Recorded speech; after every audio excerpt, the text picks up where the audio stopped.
28 years ago, the first Rotary Club was started in Chicago by a lawyer who, though born in the Middle West, was brought up in New England. It was his idea to have a group of men of every line of business and profession who should, in the spirit of the Golden Rule, practice friendship and cooperation. From that club has grown the world movement of Rotary.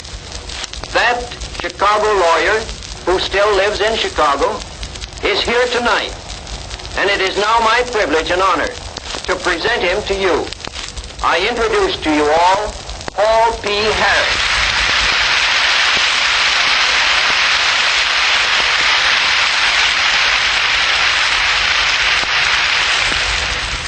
Friends of the air, it is a real privilege to address you. We are gathered together in Boston from almost every civilized country of the world.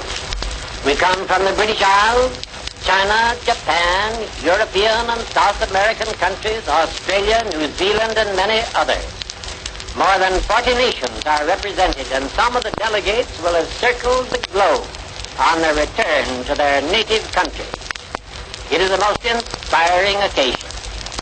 In the presence of this gathering, my mind very naturally reverts to the first meeting, which was held in Chicago 28 years ago. 4 of us were in attendance. Mighty oaks from little acorns grow. Perhaps there are 2 features of Rotary which more than any other challenge the attention of those who are not Rotarians.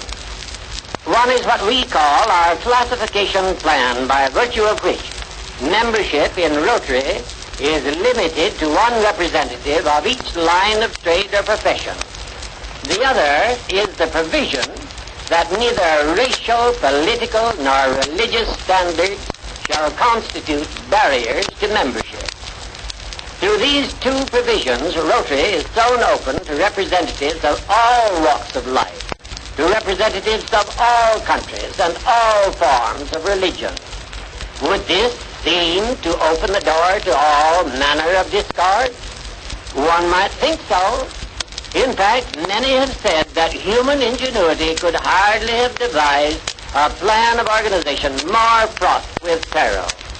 Herein lies the genius and the glory of Rotary. The formula of procedure is indeed simple. While Rotarians differ in many respects, in 2 respects, they are in perfect accord. First, they believe that all nations are respectable and desire to be honorable in their dealings with other nations. That it is the privilege of all men to worship God according to the dictates of their own consciences. In other words, Rotary stands for tolerance.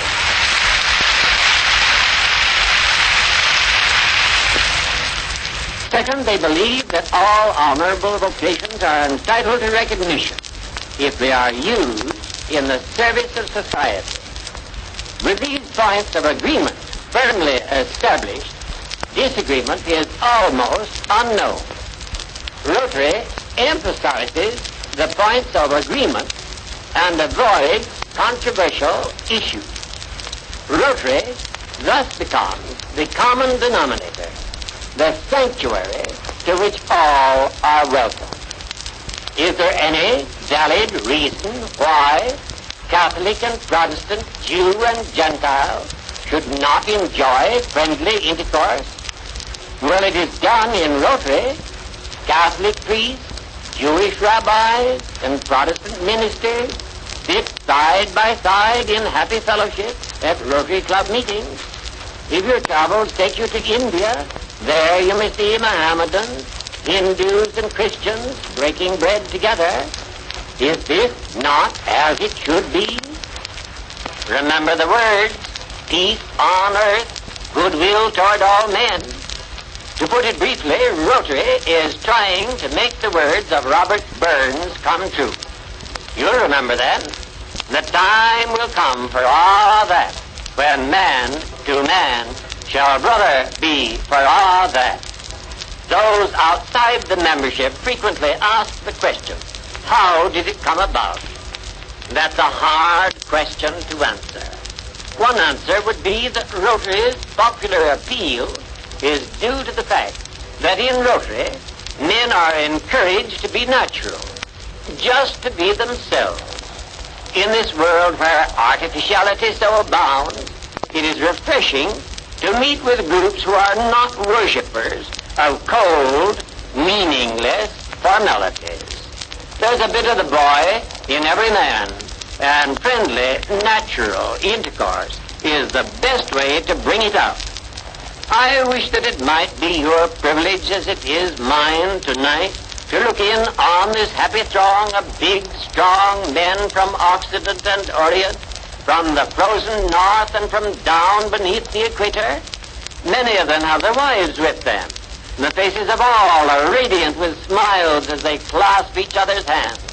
If you are here, I believe that you would agree with me in my conclusion that the words of the Bard of Air were not the expression of an idle dream, that they were indeed prophetic, and that the finest conception of human mind, the conception of universal goodwill and peace, will in God's good time be realized in very truth. Rotary, in the final analysis, is a way of life, a good, natural, wholesome, friendly way of life. The world is full of potential Rotarians who are not Rotarians in fact. Many of them are listening to me now. If you have the love of your fellow men in your heart, my friends, you are potential Rotarians.